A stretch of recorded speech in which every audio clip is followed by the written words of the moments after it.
আছে হ্যাঁ একবার এসে তখন তার তো লোক পুরুষ চলিছে কইছে কে আছে রে কে আছে তোর কে আছে কিন্তু মুলবিটা মারলে ছোঁড়াকে ওই শৈলবার সাথে কি হয়েছে না হয়েছে শৈলবাকে মারলে না আর ওকে ফের মেরেছে হ্যাঁ তখন কইছে কোনো বদমাশি করে না করলে কি মারবে জি মুলবি সাহেব কোনোদিন মানে এই বদমাসের হাট দিয়ে যার কারণে কিন্তু মুলবি সাহেব মেরেছে এবার এসে তো কইছে চল দেখছি এসে বলছে মুলবি সাহেব তোমাকে পড়াই বেলে থুইছি না মার বেলে থুইছি তোমাকে পড়াই বেলে থুইছি না মার বেলে থুইছি তুমি ছেলে করে মারছ পড়ে না পড়ো তোমাকে মারতে দিনি পড়াইতে দিয়েছি টাকা দিয়ে পড়াচ্ছি তোমার কাছে পকেটে পড়ে দিয়ে তুমি ছেলে মারবে পড়া হইবে আল্লাহর রাসূলকে যদি মার খাইতে হয় আপনার আমার ছেলে কোন বুড়ো লাট ছেলের বেটা গো হ্যাঁ কোন ওই তালের গাছের আইঠা আল্লাহ রাসূল বলছেন যে ওরকম করে আমাকে চাপন দিয়েছে মনে হচ্ছে বুকের এদিকের বাতি আমার এদিকে ঢুকে গেল ব্যথায় জ্বর চলে এসেছে কাঁপতে কাঁপতে থরথর করে কাঁপছেন নবী আর চলে যাচ্ছেন বাড়ি যাওয়ার পরে খাদিজাকে বলছেন ইয়া খাদিজা খাদিজা যেমনি খাদিজাকে ডাক দেওয়া ওরে ভাইজান আজকের আমাদের মা বোনের মতো খাদিজা ছিলেন না আজকে আমার মা বোনেরাকে বাড়িতে রেখে যাওয়ার পরে 1 ঘন্টা পরে ফিরে যদি আসি আবার বাড়তে পাওয়া যায় না যাই কইছে এখন তো কামে চলে গেছে তো যাই যার একটু যাজে ঠেলে সুতো দিকে একটু আড্ডাবাজি দিকে তখন বার হইলো এখানে আর ওখানে বসে ওখানে 4টা গল্প ওখানে 4টা গল্প কইরা ও টাইম পাস করছে পুরুষের কোনো ইন্তজার নাই সময়ের কোনো দাম নাই যে আমার পুরুষ কাজে গেছে তো আসবে তো আর ইন্তজারে থাকতে হবে আমাকে না আইসা তোর কইছে ওরে বাড়তে নাই নাকি এম পাইলি তোর কইছে সখিনা তোর মা কইকে এদিকে গেছে পাহাড় দেখে চলেছে আর বারাতি হয় না আসছে কইছে তাহলে একটু রাগ করে বসে আছে তখন বড় ওকে হাসে একটু মানাইতে হবে কিনা রাগটা হাসে কথাটা কইবে আচ্ছা রাগ করিও না যে একটু কামে কিছু নো দেখে রাগ করিও না এটাই তার রসম হচ্ছে যে মায়ের লোকের মুচকি হাসি সারা দুনিয়াকে ফিরে হ্যাঁ তোমার মুখের মিষ্টি হাসি নাকি মিষ্টি হাসিতে তোকে পাগল কথাটাকে ভুলিয়ে দিবে রাগটাকে মাটি করে দিবে তা না করে ও এসে তোর কাছে তুমি কে ফোটা নিয়ে খাই দিতে পারতে না মনটা রাখবে না তো এইরকম মহিলা ছিলেন না আল্লাহ রসুলের স্ত্রী খাদিজা সব সময় রসুলের ইন্তজারে থাকতেন যে কখন বাড়ি আসবে যেমনই একবার দরজাতে হাত দিতে সাথে সাথে দরজা খুলে দিতেন আল্লাহ রসুল যখন বাড়ি এসে খাদিজাকে বলছেন জাম্মেলনি খাদিজা আমাকে চাদরটা গায়ে দিয়ে দাও আমাকে জ্বর চলে এসেছে নবী বলেন ও খাদিজা ঠান্ডায় জলে মোর কলেজা নবী বলেন ও খাদিজা ঠান্ডায় জলে মোর কলেজা ওড়ো চাদর জান চলে যায় জ্বরের জ্বালাতে ওড়ো চাদর জান চলে যায় জ্বরের জ্বালাতে ফুরকান হামিদ নাজিল হলো জিবরিল দ্বারাতে এত বড় কষ্ট হয়েছে পড়াইতে আমার বন্ধুরা কোরআনের সব থেকে প্রথম আয়াত নাজিল হলো ইকরা জিবরিল নবীকে পড়ালেন কি পড়ালেন ইকরা পড়ো বিইসমে রব্বিকা তোমার আল্লাহর নাম নিয়ে তোমার প্রভুর নাম নিয়ে খালাক যে তোমাকে পয়দা করেছে যে তোমাকে মানুষ বানাচ্ছে তোমাকে সৃষ্টি করেছে তার নাম নিয়ে পড়ো তারপরে কি বললেন খালাকাল ইনসানা মিন আলাক যে মানুষকে গোসের লুথড়া থেকে বানালছে খালাকাল ইনসানা মিন আলাক ইকরা ওয়া রাব্বুকাল আকরাম আল্লাযী আল্লামা বিল কালাম আল্লামাল ইনসানা মা লাম ইয়ালাম পড়ো তোমার ওই পরম আল্লাহর নাম নিয়ে যে তোমাকে মানব রূপে এত সুন্দর করে সৃষ্টি করেছে, আর যে মানুষকে শিক্ষা দান করেছে, আর যে মানুষ আল্লামাল ইনসানা, যে মানুষকে আল্লাহ ইলম দান করে, জব এই ইলম শিক্ষা আল্লাহ রাব্বুল আলামিন নবীর উপরে দিয়ে পাঠালেন। নবীকে বললেন পড়ো, তোমার প্রভুর নাম নিয়ে আমার রাসূল এবার পড়ে ফেললেন ইকরা বিসমি রাব্বিকাল্লাযী। আমার বন্ধুরা, তাই আল্লাহ রাব্বুল আলামিন পরাখানি আয়াতে বললেন, নবী গো এবার বলো, কুল হাল ইয়াস্তাবিল্লাযীনা ইয়ালামুনা ওয়াল্লাযীনা লা ইয়ালামুন। হে নবী বলো তো, তুমি যে একটা শিক্ষিত লোক আর একটা অশিক্ষিত লোক, দুটা কোনোদিন কি সমান হতে পারে? একটা শিক্ষিত মানুষ আর একটা অশিক্ষিত মানুষ, দুটা কোনোদিন সমান হতে পারে না। আল্লাহ অন্য আয়াতে বললেন, শুনো কিরকম, লাইসাল আমা কাল বাসীর। যেমন একটা চোখালা লোক আর একটা কানা লোক, দুটা লোক এক সমান হতে পারে না। একটা কানা লোক আর একটা চোখালা লোক দুটা সমান হয় কোনোদিন? হয় না। কেন? একটা কানা লোকের লাগায় একটা সাহারার দরকার, লাঠির দরকার, না হলে সাথে একটা লোকের দরকার। একটা অন্ধ লোক, একটা কানা লোক বিনা কাউকে সঙ্গে নিয়ে নিয়ে যেতে পারবে না। আর একটা চোখওয়ালা লোক একলাই দিল্লি পর্যন্ত চলে যাবে, লোকের দরকার পড়বে না, নাকি? একটা অন্ধ লোক এখান থেকে রামঘাট গেলে একটা সাথে লোক না দিলে যেতে পারবে না, আর একটা চোখালা লোক এখান থেকে ব্যাঙ্গালোর গেল, কাউরির দরকার পড়বে না। এবার বলুন আর একটা কথা বুঝেন ভালো করে, যে একটা অন্ধ লোক কাঁটা খোঁজ, আপনার ইট পাথর, যত রকমের গান্দা গলি, সব জিনিস থেকে বাঁচতে চাই, সবাই বাঁচতে চাই। আপনি চান, আমি চাই, একটা চোখালা মানুষ যেমন বাঁচতে চাই, ওইরকমই একটা অন্ধ লোকও কাঁটা খোঁজ থেকে বাঁচতে চাই। কিন্তু একটা অন্ধ লোক কাঁটা খোঁজ থেকে বাঁচতে চাইলেও বাঁচতে পারে? জি পারে না। কেন বাঁচতে পারে না? ওরও তো মনে হচ্ছে আমার পায়ে কাঁটা না ঢুকুক, আমাকে কষ্ট না হোক, পাটা না কাটুক, কোনো খালে না পড়ি, আমাকে কোনো জায়গাতে চোট না লাগুক।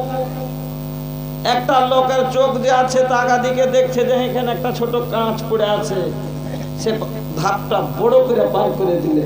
কিন্তু একটা অন্ধ লোক নিজের আন্দাজে হেঁটে যাচ্ছে, সেখানে একটা কাঁচ পড়ে আছে, বাঁচতে চাইলো, একটা লাঠি নিয়ে ইশারা করছে, কিন্তু লাঠির গুল্লাটা তো খুব ছোট, কতখানি দেখতে পারবে, আশরা বুঝতে পারছে। হ্যাঁ, আমার বন্ধু ওরকমই একটা, যার মধ্যে জ্ঞান নাই, ওরকম লাঠির গুল্লার মতন জ্ঞানটা খুব ছোট, ও সবখানি দেখতে পাই না। আর একটা চোখালার জ্ঞান খুব বড়।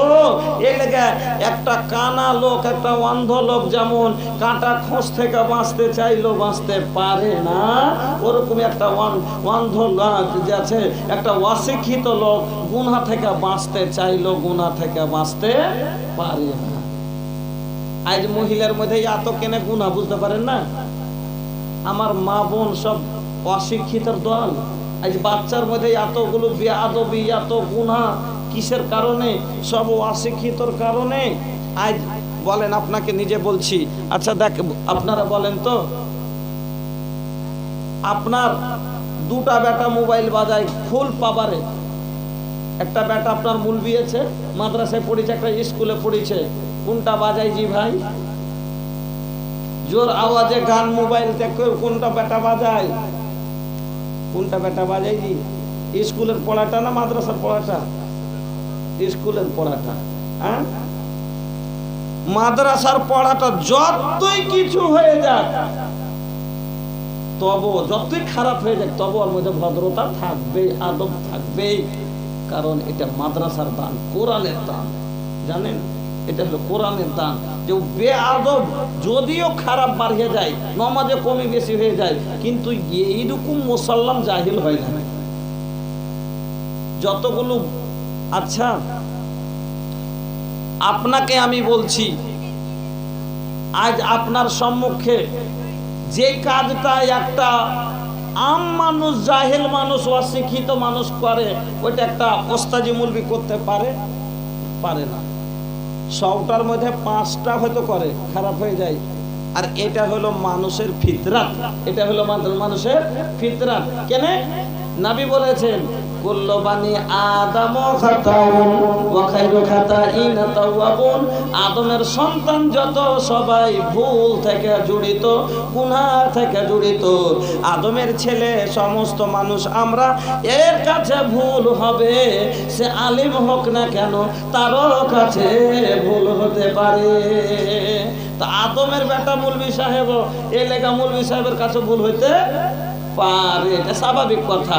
কিন্তু একটা জাহিলের তুলনায় একটা আলিমের ভুল কম হয় না? হয় না? কম হয়। একটা আম ছাইলের থেকে একটা ওস্তাদির চাল ঢাল ভালো হয় কি হয় না? অবশ্যই ভালো হয়। আমার বন্ধুরা, আজ সমাজের এতগুলো গুনাহ, আমি বলতেছিলাম যে গুনাহ থেকে বাঁচতে চাইলেও বাঁচতে পারে না। যেমন শিরিক আমাদের মধ্যে কেউ করতে চায় না, নাকি? শিরিকের গুনাহটা হলো সবথেকে বড় গুনাহ। আল্লাহ বলেছেন যে তোমরা কি করো, উবুদুল্লাহ ওয়ালা তুশরিকু বিহি শাইয়া, আল্লাহর আমার ইবাদত করো, আর তোমরা আমার সাথে কাউকে শারিক করিও না। তোমরা আমার সাথে কাউকে শারিক করিও না। তো আমরা সবাই জানি, আল্লাহ কোরআনে বলেছেন, আল্লাহ বলছেন, ইন্না শিরকা লাযুলমুন আযীম, শিরক সবথেকে বড় গুনাহ, খবরদার এই কাজ তোমরা করিও না। কেন? যারা শিরক করবে আমি তাদের আমলকে হাবেতাত আমালুহুম, বা আমলগুলোকে বরবাদ করে দেব। তো ভাইজান, আমরা সবাই চাই যে আমরা শিরক করি না, কিন্তু বাঁচতে চাইলেও বাঁচতে পারি না। যেমন আমার মা বোন বাঁচতে পারে না। বলবেন কেমন করে? আপনাকে দেখাচ্ছি। একটা মা বোন, ওকে বেমার হয়ে গেছে, কোনো ব্যথা হয়ে গেছে পেটে বা কোনো জায়গা, এই জায়গাটাতে ব্যথা করছে। এবার ওকে ওষুধ পানি দিয়েছে, ওষুধে ভালো হয়নি, ওষুধে ভালো হয়নি। তখন ও কি করলে, বারবার ওষুধ কইছে যে হ্যাঁ গে, এত ওষুধ দিন ওই করনু তো ভালো হয় না, তো না হাওয়া বাতাসে সেকে থেকেছে, ভালো না হাওয়া বাতাসে ধরে নিয়েছে। কইছে কে জানি, কইছে চল দেখি একদিন যাঁচ করে দেখি তো। হ্যাঁ, হাওয়া বাতাসে। কইছে হাকে বহু কোনোদিন ডরাল ছিলি, হাকে বহু কোনোদিন পেশা পায়খানাতে যায় কি কোনো ডটলে? কই জি মা, বুঝতে পারি না, কিন্তু ওই একদিন লাগছে একটু গা খানার বাইরে উঠেছিল। হ্যাঁ হয়েছে, এটা হয়েছে। বলছে কি হয়েছে? হ্যাঁ ওটা হয়ে গেছে, খেয়ে গেছে, চল দিয়ে। এবার তখন আমজাদের কাছে চলে আসল। আমজাদ ভাই তখন হাত চালিয়ে দেখে তখন ওর সাথে ভালো হবে কেমন করে? জি জিনটা করে হাওয়া বাতাসে ধরে আছে। হ্যাঁ, জিনটা দিয়ে হাওয়া বাতাসে ধরে আছে। এবার হাওয়া বাতাস তখন লাগলো আবার ঝাড়তে ঝাড়তে ঝাড়তে ঝাড়তে 3 দিন ভোর খুব ঝাড়লে, ঝাড়ে টেড়ে 4 দিনকে দিন ফের পেটে দরদ হইতে লেগেছে। হাজি খালে ভাই খুবই যে নিমের পাতা ডাল ভাঙনো আর ঝাড়নো, এই নিমের ডাল নিয়ে খালি ভূত পালাই, অন্য ডাল নিয়ে কেনে পালাই না, আমি এটা বুঝতে পারি না। তীর্থের লেগে নাকি জি, যত কবিরাজ আছে নিমের ডাল নিয়ে কেনে ঝাড়ে, নিমের ডাল ছাড়া অন্য ডালে ঝাড়া কেনে হয় না। মানুষের আকীদা কত খারাপ দেখছেন। শুনেন, নবী বলেছেন, শুনেলেন, ভালো করে শুনেলেন, কথা ভালো লাগলে আর পড়ার যায়েন না।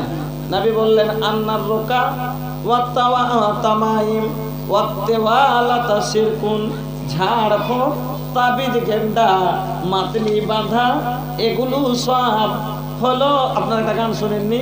সাধু বাবা, সাধু বাবা আমায় একটা তাবিজ দেন।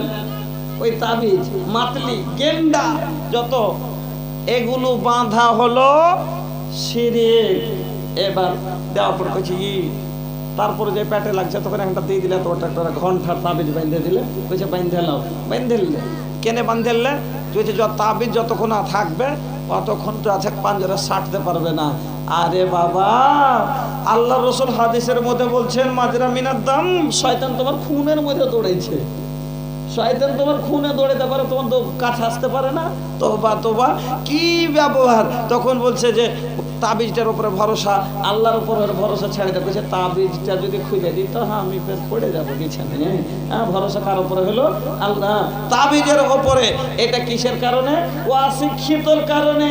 আর যদি পড়ালেখা বেটি ছেলে হতো, কোরআন হাদিস পড়া জানতো, যদি দিনের কেতাব পড়তো, তাহলে কোনোদিন এই কাজটা করতো না। না, আল্লাহ যেটা তাবিজ, একটা হলো মুর্দা জিনিস, একটা হলো এত বড়টা পিতলের জিনিস। ইয়াতে কোনো কি আছে যে আমাকে বেমার থেকে রুখতে পারবে? এটা হইতেই পারে না। এটা হলো একটা আকীদা, এটা হলো মানুষের একটা ভরম। না, একটা কালো ধাগা, এই ছোঁড়া গালা যে আছে আমার ভাইয়েরা, মেলায় সমাতে কবচিতে একটা কালো ধাগা বেঁধে লাই, লাইনে লাইনে কালো ধাগা বাঁধে লাই পয়সা করে। তো কেনে বাঁধে? কইছে কি, বলছে হ্যাঁ তুই ছেড়াছিস নাকি? বলছে হ্যাঁ তুই ছেড়াছিস নাকি? কইছে কেনে জি? কইছে হাড়কে দিকে বকরি যদি ছেড়ায় তোর পায়ে লাল ধাগা বাঁধে। হ্যাঁ, তুই কালো, এটা মদ লোকের লেগে তোর কালো ধাগা বেঁধে তুই ছেড়াছিস নাকি? কইছে না জি মৌলভী সাহেব, এই কবচি খেয়ে খুব ব্যথা করছে। আচ্ছা, কালো ধাগা বাইন্ধে কবচি ভালো হয় কোনোদিন? কালো ধাগাতেই ভালো হবে না। হ্যাঁ, সমান নাশটা এদিক ওদিক হয়ে যায়, যার কারণে ব্লাড সার্কুলেশন কমে বেশি হয়ে যায়, যার কারণে কনকনি করে। সেটা কালো ধাগাই শুধু না, একটা দড়ি দিয়ে বাইন্ধে দিল, আর জায়গাতে নাশটা বসে গেলে দর্দ ভালো হয়ে যাবে। এটাই হলো আসল কথা। এর আকীদা বনে গেল কালো ধাগা বেঁধে দিলে হাতের কনকনি পালিয়ে যায়। নাউজুবিল্লাহ। আর না তো কালো ধাগা খানে আমার হাতের কনকনি ভালো করছে। তো ভাইজান, এটা হয়ে গেল শিরক। এবার খালেক অন্য কিছু লাস্টে যায় আর করে তোর খালেক ভাইকে বলছে, খালেক ভাই হ্যাঁ তাও যে পেটে লাগা ছুটে না।